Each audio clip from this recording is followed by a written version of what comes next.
Som. Bem, queridos irmãos,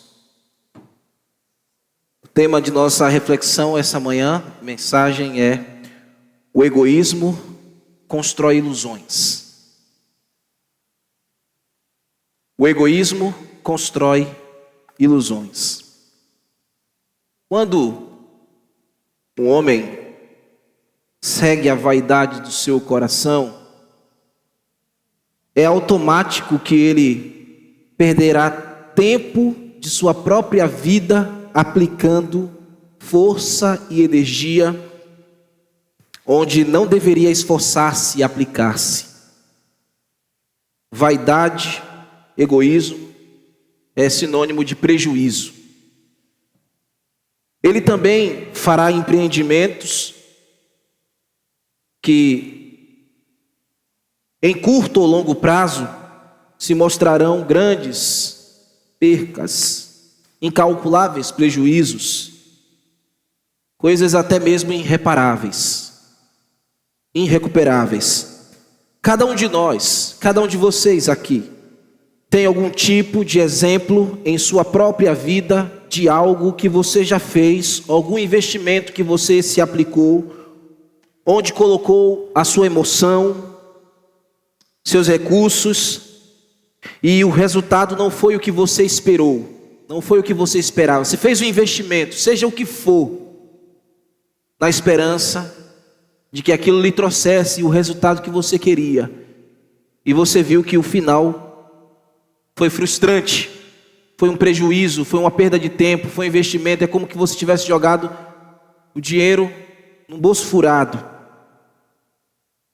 E o nosso Deus, em sua soberania, Ele providenciou e guiou todas as coisas, irmãos. Ele nunca perdeu o controle de nada, mesmo quando você perdeu o equilíbrio das coisas. Mesmo quando você precipitadamente fez alguns investimentos ou fez algumas escolhas que você depois lamentou delas. Na vida dos servos de Deus, muitas vezes ocorrem situações assim, que em uma primeira leitura dos fatos parecem ser fracasso. Todavia, quando você coloca a lupa, quando você coloca a lente mais de perto, você vai ver que a boa mão de Deus transformou aquela sua precipitação em bênçãos pela sua misericórdia, porque Deus transforma, irmãos, maldições em bênçãos. Isso é graça e é misericórdia. Deus controla e dirige a história de cada uma vida aqui, que construímos as nossas perspectivas, mesmo em uma visão míope ou astigmática, ainda assim distorcida, quando nós tomamos caminhos que distorcem o sentido verdadeiro ou como Deus queria que a gente caminhasse.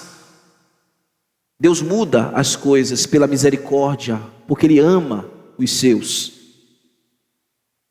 Louvemos então a Deus que nos privou sempre e nos priva sempre de grandes prejuízos.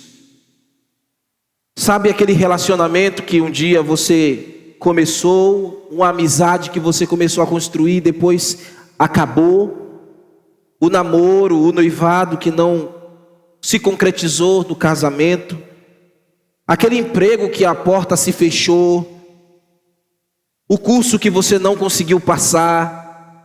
Um dia eu estava conversando com a Adriela e ela disse: eu queria ser policial, mas Deus conhece meu coração e sabia que se eu fosse policial.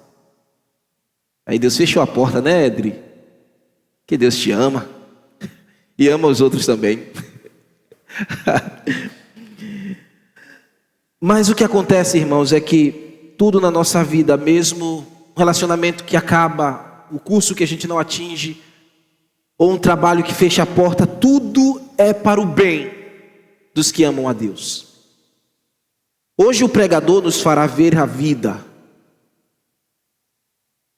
nos fará enxergar a vida contemplando que a alegria, a satisfação desta vida não está em tudo que o homem pode obter, em tudo que ele pode erigir, ou nos aventurarmos a construir. na égide de nossa própria vaidade, ou nas edificações de castelo de ilusões que nós somos mestres nestas construções. Nós sabemos muito bem construir ilusões, irmãos.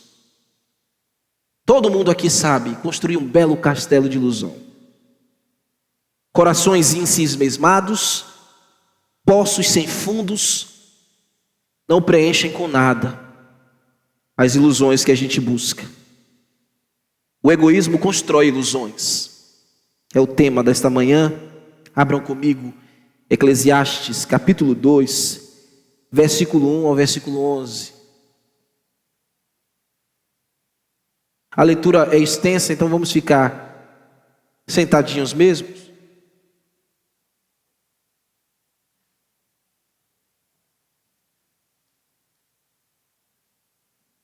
Diz o santo texto: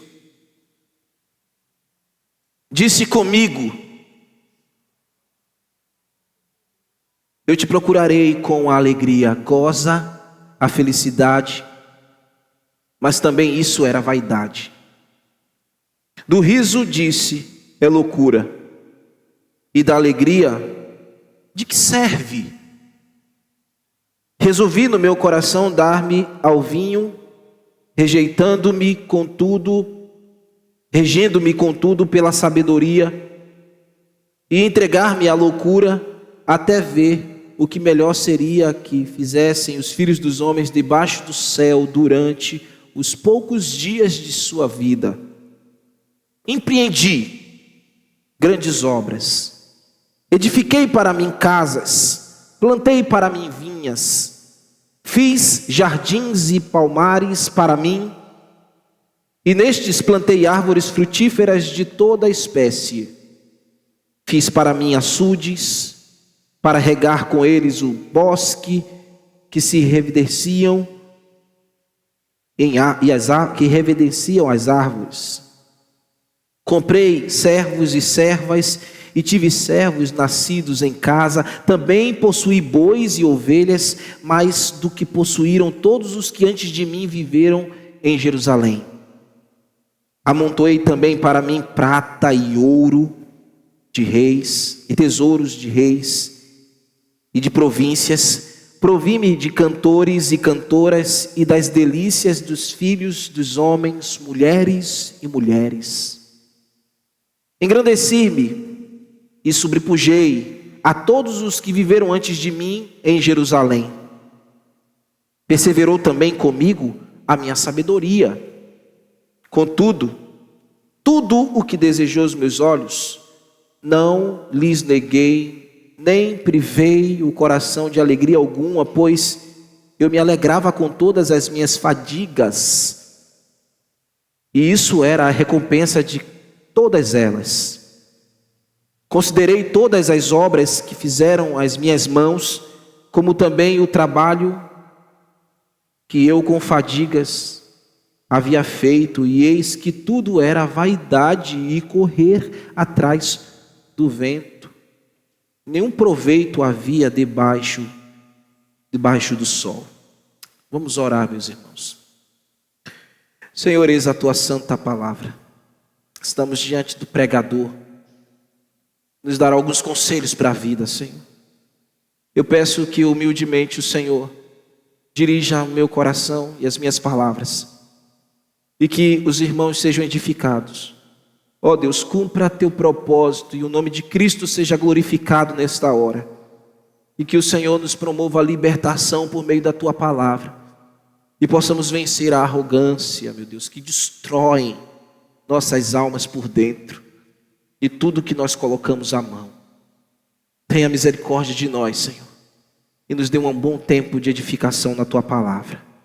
No nome santo de Jesus oramos. Amém. No último parágrafo, no primeiro capítulo, Salomão mostrou que a busca pelo conhecimento e a sabedoria descentralizada de Deus, no final mesmo era como que se emburrecer. Porque o conhecimento e a sabedoria, a parte de Deus, não satisfazem a alma. Então, Salomão vai continuar mostrando algumas coisas que não satisfazem a alma. Ele vai agora tomar seu próprio exemplo novamente, para mostrar como nós não devemos construir nossas vidas em fundamentos alheios ou fundamentos frágeis, como vapor, como vaidade. No primeiro verso vemos que os prazeres transitórios desta vida, no frigir dos ovos, no final, não passa de vapor, vaidade e vapor. O texto diz no primeiro verso: disse comigo, vamos, eu te mostrarei com alegria, goza, pois, a felicidade, mas também vi que isto era vaidade. Salomão está dizendo que, uma vez que toda a sabedoria e conhecimento que ele adquiriu não lhe proporcionou o que ele queria, não foram prováveis para a sua contemplação e alegria interna, doravante, ele decidiu agora entrar de cabeça em uma busca frenética nos prazeres da vida. Não foi a questão cognitiva, agora então ele vai buscar as coisas da vida. E ele fez como uma atitude deliberada e egocêntrica. Ele foi egoísta e deliberado em buscar satisfação nas coisas da vida. Percebemos aqui isso, essa deliberação dele e o egoísmo dele em todo o contexto que nós lemos. Mas eu quero mostrar para vocês, e ao longo da exposição a gente vai voltar a esse pensamento. Ele disse consigo mesmo, disse comigo mesmo, ou seja, eu tomei a minha própria decisão. Salomão considerava-se sábio o suficiente para não consultar ninguém. Ele não precisava de conselheiros, ele era o homem mais sábio do mundo. Então ele disse, eu não preciso de ninguém, eu digo para mim mesmo o que eu quero, eu faço o que eu quero, eu vou caminhar por onde me convém. Infelizmente Salomão viveu em uma época em que sua vida se envaideceu. Ele chegou a um conhecimento, sim, a um entendimento maior do que todos, mas isso o levou à insensatez. É o típico homem que pensa que chegou a um estágio de sua vida, de conhecimento, de poder, de fama, de acessibilidade, que ele não precisa mais de ninguém, ele não precisa ouvir mais opinião de ninguém, ele não precisa ouvir conselho de ninguém, ele não quer nem mais ouvir nem a Deus, porque ele se arrogou a si mesmo como Deus. Ele agora pode tomar as suas próprias decisões, sabe? Isso está plantado no coração da humanidade. O homem no iluminismo achou que agora o mundo responderia às suas próprias vontades. Ele teria a resposta para tudo. O homem agora é o centro de todas as coisas. E o homem que é egoísta, que vive uma vida egocêntrica, ele acha que ele é o centro e a resposta para todas as coisas. Salomão deve ter pensado, eu vou viver do jeito como me convém. Eu vou procurar todos os prazeres e todas as alegrias e gozos que o meu dinheiro me pode proporcionar. E no final, ou afinal, eu sou o homem mais sábio do mundo, o homem mais rico da face da terra. Eu posso ter tudo aos meus pés, todas as mulheres que eu quiser estarão aos meus pés, as modelos mais lindas de todo o mundo estarão aos meus pés. Todo o prestígio desta vida está comigo, é meu, me pertence.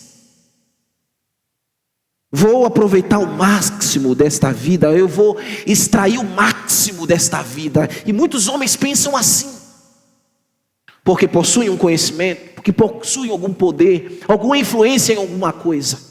Às vezes em casa a gente pensa que sabe tudo, governa tudo e quer dar as ordens de tudo.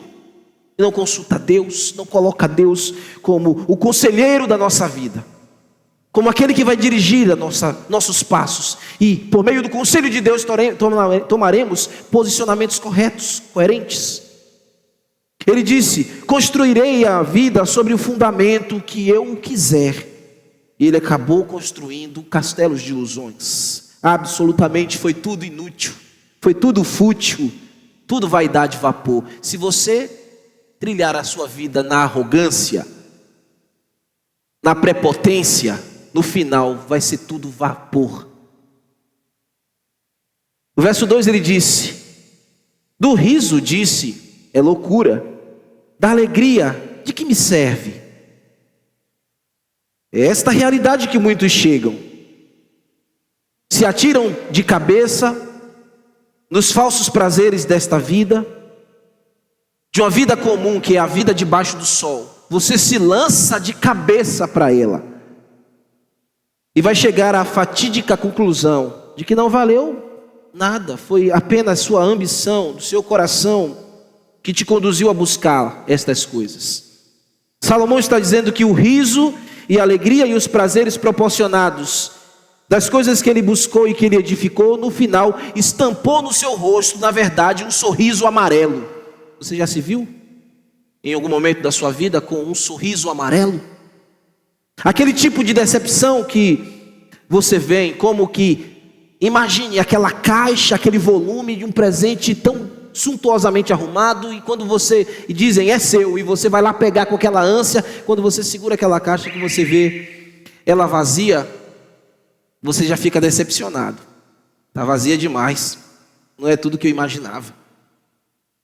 E aí quando você abre o volume, que você se desencanta diante de todos, você vai ter que esconder aquele sorriso amarelo. Manhã, um dia, ouvi um pedido meu. Manhã, eu quero um violão, manhã. Que eu via os homens tocando violão na igreja de vovó, e eu queria tocar violão na igreja de vovó. Só que manhã não tinha condição de me dar um violão, nem meu pai. Tínhamos muitas limitações, irmãos. Mas eu queria o violão. E todo mundo quer um presente especial quando criança. Eu, manhã, quero um violão, manhã, quero um violão, manhã. Ela vai lhe dar um violão. E aí, só que menino traquino, né? A gente sempre descobria os presentes de mamãe. Sempre ela escondia no guarda-roupa, a gente ficava fuçando tudo para achar. A gente não abria, mas a gente comprou o presente. E aí, eu vi que o volume era pequeno, né? Aí no dia de distribuir os presentes, lá vai manhã dando cada um pacotinho. E aí, eu já sabia que não era o violão que eu queria. Mas ela me deu com muita alegria e a decepção já estava aqui dentro, né? Mas eu não queria que ela percebesse. Eu transformei o sorriso amarelo.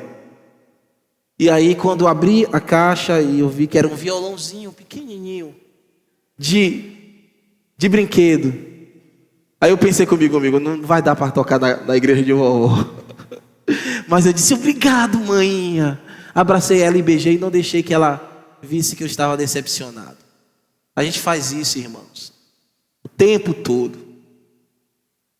A gente vive com um sorriso amarelo, escondendo nossas frustrações das pessoas, porque a gente se atira de cabeça às coisas dessa vida, e quando a gente colhe os frutos é decepcionante, e o sorriso amarelo estará ali, e a gente está maquiando as nossas decepções o tempo inteiro. Pessoas que vivem sorrindo, aparentemente demonstrando serem felizes, prazer com a vida, sempre otimista, mas quando você chega na solidão da sua casa, quando você chega no introspectivo da sua realidade, ali você se vê tão decepcionado, tão desamparado, defronte do espelho da realidade, da maquiagem borrada do seu eu. Você sabe que esta maquiagem não cobre tudo. Você sabe que a alegria que você está dizendo ter é um faz de conta, e esta hora um dia acaba, esta conta um dia chega. A alegria produzida por si mesmo só é vapor. Acaba em um momento, em um instante, em um segundo, se desfaz, querido. Está na hora de você mergulhar de cabeça em Cristo. Está na hora de você não mergulhar no vazio dos seus propósitos. Está na hora de você procurar não edificar sobre os seus moldes, mas edificar sobre o fundamento que é Cristo, sobre a rocha eterna que é o Senhor. Está na hora de você entregar-se plenamente a Deus. Chegou a hora de você se curvar aos pés de Jesus Cristo e de colocar diante dele, lá na cruz, todas as suas frustrações. E certamente, quando você fazer isso, quando você fizer isso, você voltará de lá verdadeiramente alegre, verdadeiramente feliz, com um verdadeiro prazer e confiança. Salmo 32, versículo 11 diz: alegrai-vos no Senhor e regozijai-vos, ó justos, exultai, vós todos que sois retos de coração. Está na hora de você colocar a tua vida na linha da retidão de Cristo. E parar de fantasiar e de se fazer feliz, somente aparentemente. Tem pessoas que vivem sorrindo o tempo inteiro, que vivem ocupados e piadistas, mas na verdade, irmãos, é um subterfúgio. Não é nada verdadeiro isso. Salomão viveu um período assim. Veja o verso 3. No verso 3, Salomão está dizendo, no verso 3, novamente ele toma o seu exemplo e ele mostra que os homens desencantados com a falsa alegria e prazer desta vida, o que eles fazem? Eles buscam neste mundo coisas que possam entorpecer o seu coração. Quando se frustra, quando o sorriso amarelo está ali estampado, geralmente as pessoas buscam o que é entorpecente. Verso 3: resolvi no meu coração dar-me ao vinho, regendo-me contudo pela sabedoria. Mas aqui é aquela sabedoria já dele deformada. E entregar-me à loucura, até ver o que melhor se faria e fazem os filhos dos homens debaixo do céu durante os poucos dias de sua vida. Salomão se entorpeceu. Ele se entorpeceu e ele entorpeceu o seu próprio corpo com vinho. Ele se embriagou, ele foi para a bebedice. Deliberadamente, ele disse: então, já que a alegria das coisas não me proporcionaram prazer, então eu vou para o vinho, eu vou beber, eu vou encher a cara, eu vou tomar um porre. Ele não somente fez isso, mas ele também plantou vinhedos. Salomão está mostrando que ele estava construindo de maneira equivocada, ansiando as coisas no sentido da vida debaixo do sol, mas de maneira incorreta. E geralmente é isso que acontece com os homens de forma geral, que constroem as suas vidas distante de Deus, debaixo desta vida comum. Um ímpio, quando ele se vê frustrado e decepcionado com tudo, ele não encara a dificuldade de frente. Geralmente o que ele faz? Ele busca o que é entorpecente. Ele afoga as suas mágoas na bebida, ele fuma um baseado para curtir uma viagem fora da sua realidade, ele usa crack, ele cheira cocaína, todo tipo de droga, para fazer uma viagem para longe da realidade, da sua triste realidade. Este homem constrói seu próprio caminho debaixo do sol, fora do conselho de Deus, no meio das drogas, do que é entorpecente. Jovem que me ouve aqui esta manhã, não se engane com o conselho deste mundo, com o conselho dos ímpios. Querem normalizar e banalizar as drogas. Querem que você viva entorpecido, a verdade é essa. Querem que você sempre vá para longe da realidade. A legalização das drogas é isso, é que você fique no devaneio da vida, sem os pés no chão, sem encarar a sua realidade, sem saber quem você é diante de Deus. Não pense que isso é nada de bom. Legalizar a cocaína, legalizar a maconha, tudo isso é um meio ideológico para que você nunca avance em sua própria realidade. Cuidado com o conselho das faculdades, cuidado com o conselho dos amigos da escola, cuidado com os conselhos no lugar onde você mora, onde você está, no lugar onde você transita para os seus lazeres. Cuidados, eles estão entorpecidos com essas ideias, entorpecendo muitos.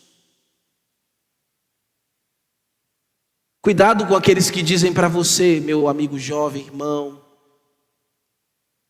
não faz nada mal você tomar só um copo de cerveja. Deste copo você vai passar para uma garrafa, e da garrafa você vai passar para outras bebidas alcoólicas. Você vai se viciar em outros tipos de drogas. E sua viagem, meu jovem, saiba, não é essa. Sua viagem é outra, meu jovem. O seu destino é a glória de Deus. É isso que você precisa dizer para eles. É isso que você precisa crer e dizer: estou baseado na palavra de Deus. Mas o que entorpece não é somente as drogas. As drogas é uma desgraça da sociedade. Destrói mesmo os homens. Quantos filhos perderam a vida? Eu tenho ido muito no cemitério ultimamente. Vocês sabem muito bem disso. E eu passo nas lápides e vejo ali as inscrições, tantos jovens, as fotos. E na foto você já vê que aquele jovem tinha uma vida que não era uma vida nada social.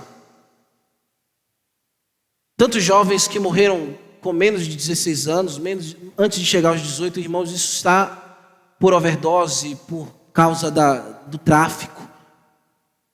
Droga é a desgraça da sociedade, é a desgraça das famílias, entorpece e tira a vida. Mas não é somente isso, e se você está nisso, corra para Cristo, corra para Jesus. Mas o que entorpece também não são apenas o que seja químico ou o que seja orgânico. Tudo o que toma o lugar de Deus, na verdade, é entorpecente. Tudo que toma o lugar de Deus na sua vida é viciante. Seu celular pode ser o teu entorpecente. A série que você vê, o esporte que você pratica, os valores deturpados deste mundo, a amizade mundana, pornografia, novelas, Big Brother, Fazenda, né? Tem isso também. Tudo que afasta o seu coração das escrituras e da oração. Você deveria estar orando ou lendo a Bíblia e está perdendo tempo rindo de besteira. Horas e mais horas em redes sociais, entorpecendo a sua mente com WhatsApp, Instagram, Telegram, internet. Meu Deus, o mundo está de perna pro ar e as pessoas estão entorpecidas. Você passa nas lojas, nos shoppings e daquelas ilhinhas dos shoppings, faça isso, você já deve ter feito isso. As pessoas estão assim, nos pontos de ônibus, babando, de boca aberta, o tempo todo. Não lhe dão um bom atendimento, não lhe consideram, lhe tratam mal porque estão entorpecidos. Perdem depois os seus trabalhos e porque estavam entorpecidos. Cuidado, irmãos. Tudo que lhe afasta de Deus é entorpecente. Não é somente a química, não é somente o orgânico, o cibernético também é. E a gente vive em uma geração de conexão. Todo mundo quer smartphone, ninguém quer mais o celular simples. O único que eu vejo com o celular simplesinho é o irmão, com todo carinho e sem deboche, viu? É o irmão Josué, né, irmão Josué? Tem aquele telefoninho ali para ligar para os irmãos. A gente foi para uma visita e ele disse que ia ligar para fulano para ver o irmão, para ver se estava lá. A gente foi numa casa e outra. Eu pensei que ele ia puxar o smartphone, telefone simples. Amém, irmão. Eu sei que você tem um smartphone também, mas você ainda usa esse, né? Ninguém quer mais ele. A gente só quer ficar vidrado e conectado. E muitas vezes a gente fica entorpecido. Salomão viu que o vinho só fez afundá-lo mais na insensatez. Salomão foi buscar então o segredo da vida no vinho e ele chegou à conclusão que o vinho proporcionou apenas vaidade e vapor para a sua vida. Quantas pessoas nessa vida você já viu que isso entorpeceram? Você tem aí a mídia falando o tempo inteiro. Você tem o exemplo aí de Michael Jackson, que foi por causa de medicamentos. Às vezes você está entorpecido por causa de medicamento. Você vê o exemplo de Whitney Houston. Você vê o exemplo de Elis Regina. Grandes homens, grandes celebridades e pessoas simples estão perdendo a vida por causa da ilusão deste mundo. Paulo, em Efésios capítulo 5, versículo 18, disse: não vos embriagueis com vinho, que há dissolução. Essa palavra dissolução é a mesma ideia de Salomão, vapor. É o mesmo sentimento, dissolver, vapor. Esses prazeres equivocados desses vícios só são vapores na sua vida. Abandone essas coisas, no nome santo de Jesus Cristo, e receba de Deus poder e graça para superar, abandonar essas coisas, expurgar de você, sabe? Arrancar de você, assim, ó, e jogar fora. Agora o verso 4 ao verso 10. Do verso 4 ao verso 10, vemos o pregador exemplificando algumas coisas que ele edificou no ápice da beleza, da glória do seu reino, onde seu coração estava completamente, como eu estou dizendo, evado no egoísmo. Vamos ler verso a verso, e eu vou fazendo as considerações de algumas coisas para você ver o que ele edificou na sua vaidade, vanglória, prepotência. Verso 4, olhinhos no texto. Empreendi grandes obras, edifiquei para mim casas, plantei para mim vinhas. Salomão edificou prédios colossais, ele mexeu com a viticultura, ou seja, ele estudou muito bem a plantação de vinhas e o cultivo das uvas. E também ele mexeu com a vinicultura. Ele foi um dos maiores produtores de vinho da sua época. Os mais excelentes vinhos eram feitos por Salomão. Verso 5. Fiz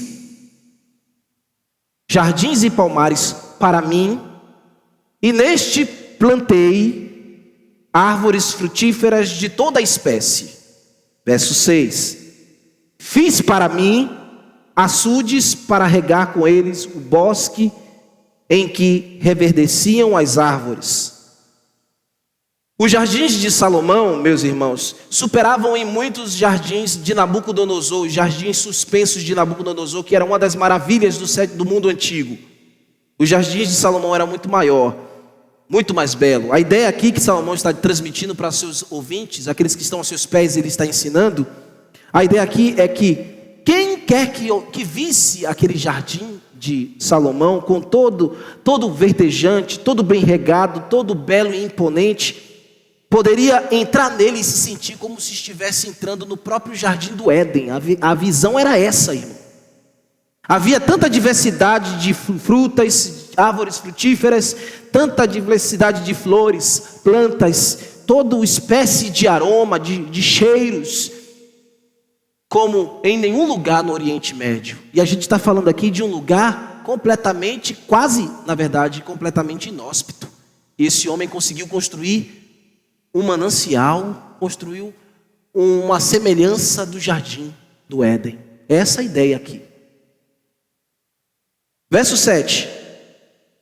Comprei servos e servas, e tive servos nascidos em casa, também possuí bois e ovelhas, mais do que possuíram todos os que antes de mim viveram em Jerusalém. Então Salomão também tinha escravos para dar e vender.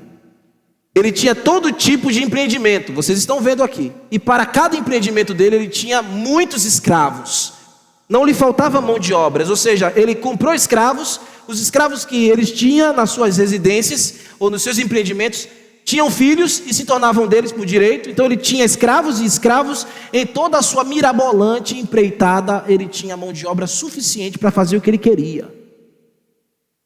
Ninguém prosperou mais do que Salomão na pecuária como ele. Ele foi um grande pecuarista. O texto diz que ele teve muitas ovelhas, muitos bois, muito gado. Ninguém foi tão rico pecuarista como ele. Você já assistiu a novela O Rei do Gado? Já? Não diga assim não, para não te botar na disciplina.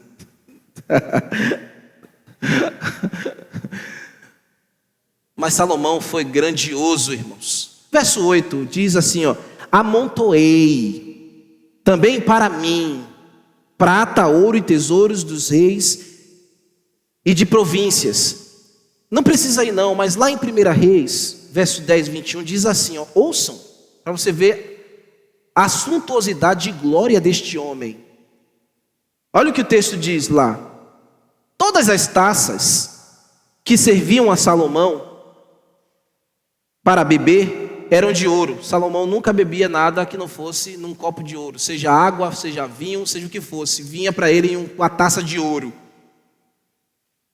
E como também de ouro puro, todas as da casa do bosque do Líbano, onde ele tivesse residência, todos os seus utensílios, pratos, copos, o que fosse, eram de ouro. Porque o texto diz, não havia nelas, nas residências, prata, porque nos dias de Salomão não se dava a elas estima nenhuma. Salomão era tão rico, Clarinho, que tudo para ele era de ouro. Prata não era nada nos tempos de Salomão. Todos os ouros vinham para ele. Que homem glorioso, não é, irmãos? Na parte B aqui, do versículo 8, diz que ele fala assim: provir-me de cantores e cantoras e das delícias dos filhos dos homens, mulheres e mulheres. Todas as músicas da melhor qualidade, as melhores orquestras, cantores profissionais, tudo à disposição de Salomão a hora que ele quisesse, no momento que ele quisesse.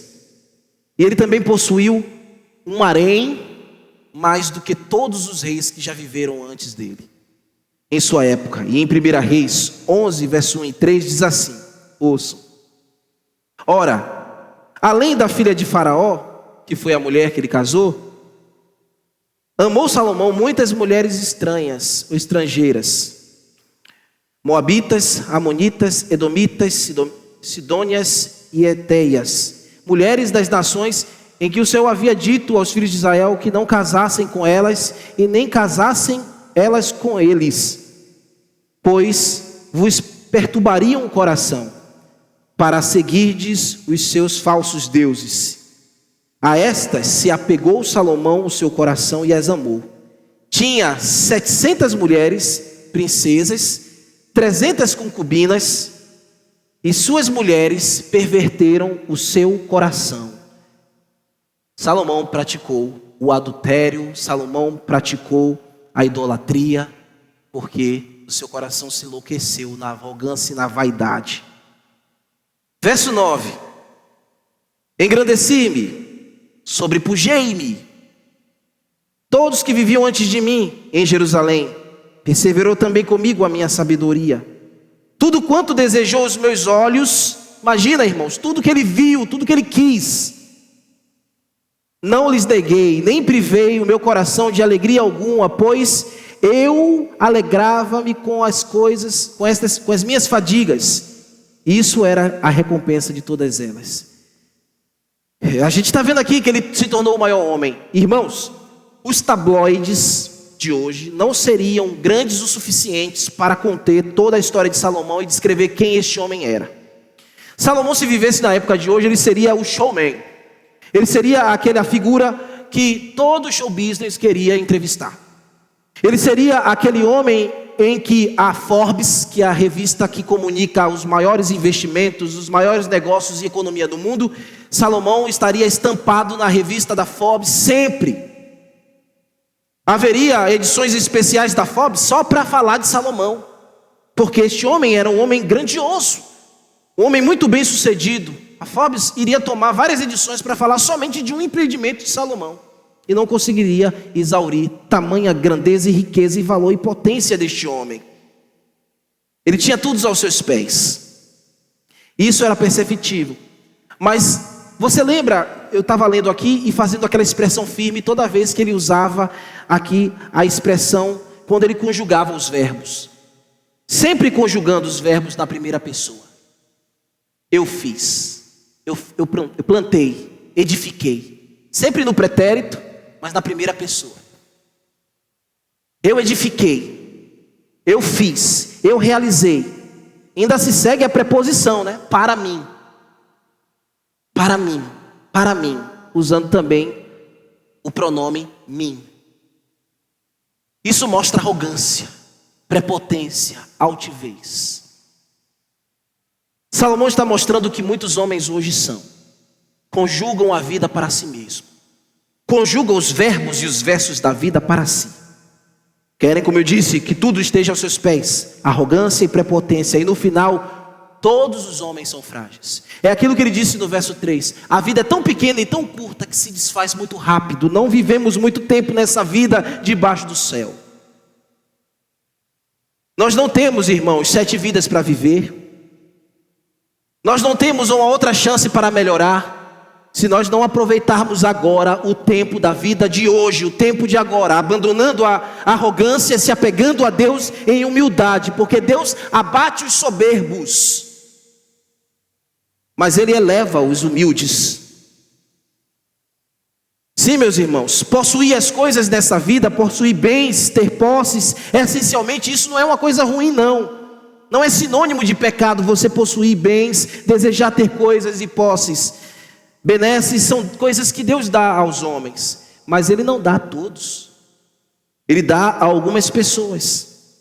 E mesmo assim, então, você que tem muito, deve se preocupar para que a arrogância não tome seu coração.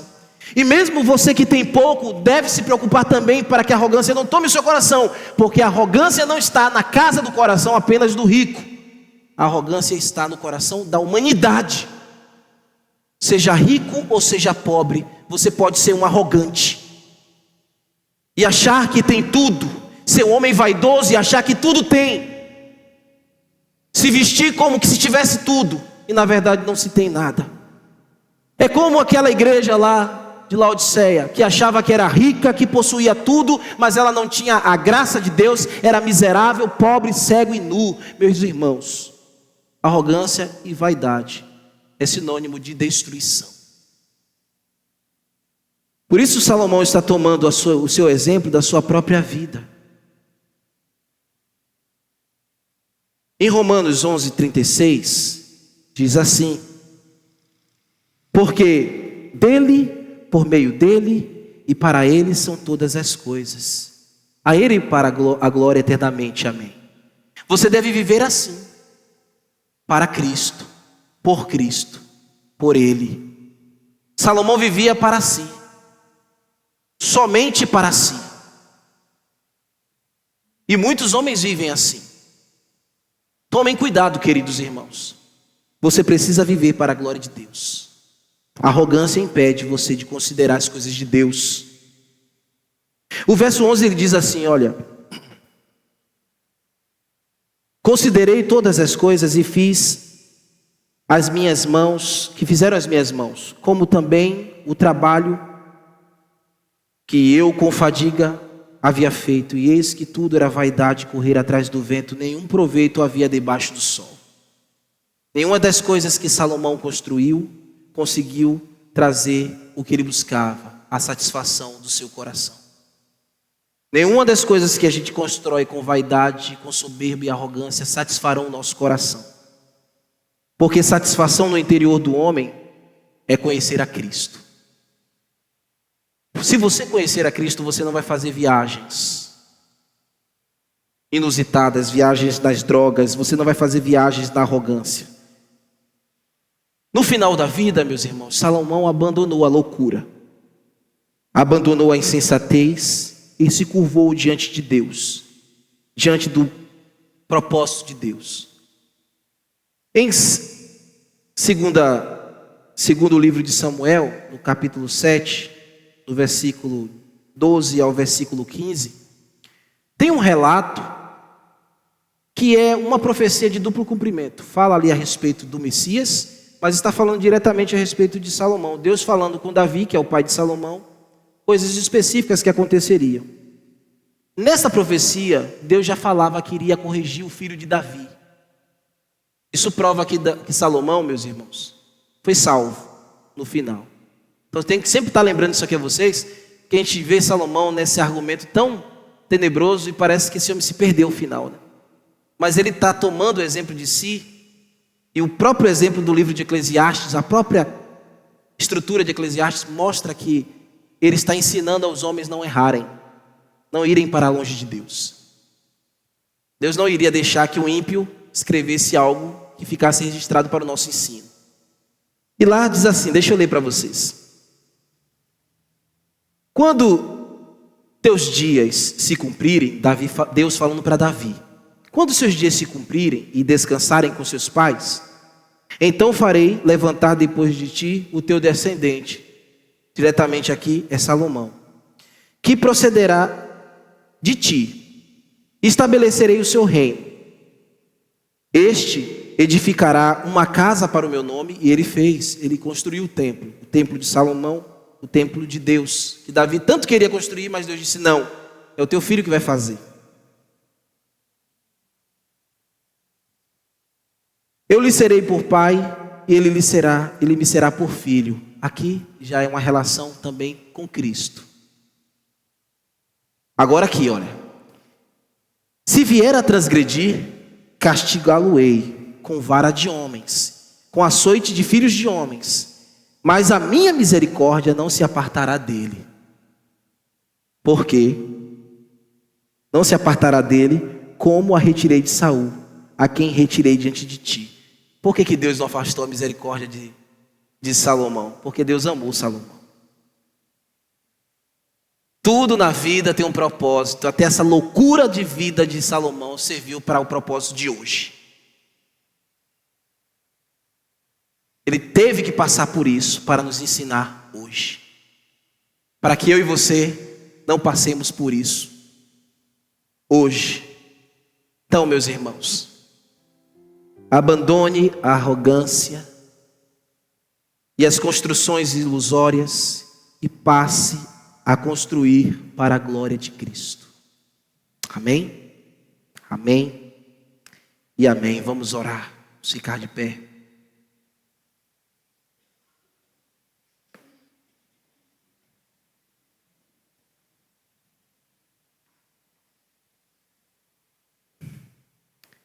Pense na sua vida, irmão, e coloque ela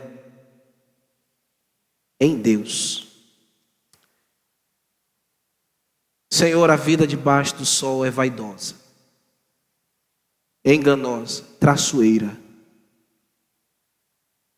É como vapor, Senhor. Nós podemos cultivar a vaidade no nosso interior, tendo ou não riquezas.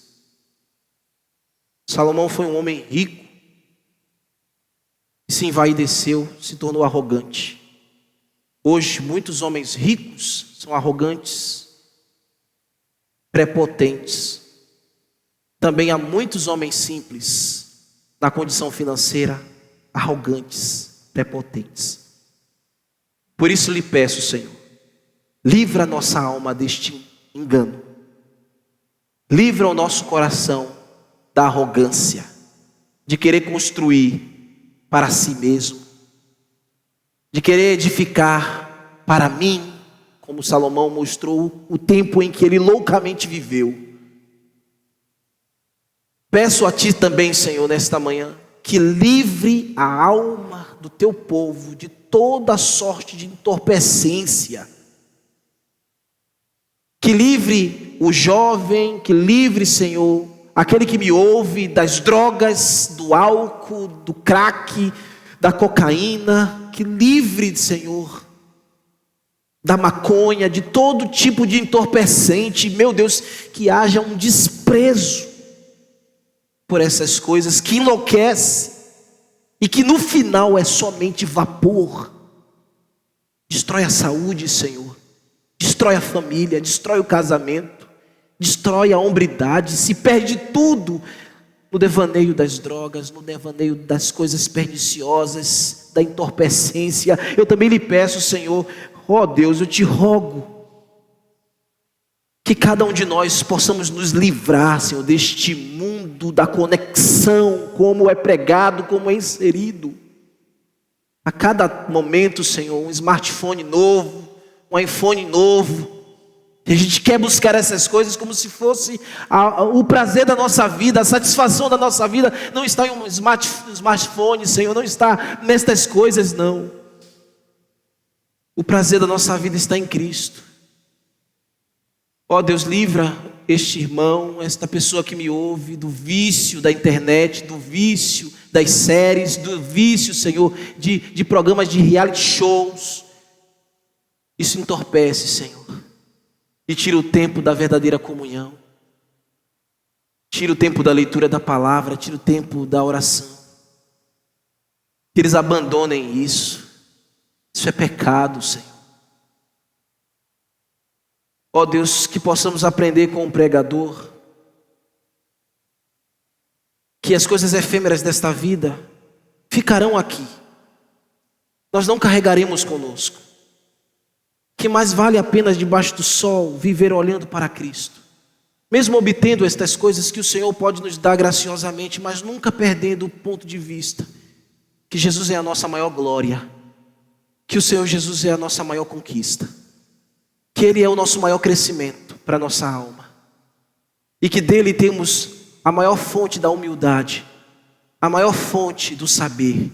Ó Deus, abençoa-nos com esta palavra esta manhã, e recebe esta oração, Pai, e nos bendiga no nome de Cristo. Amém.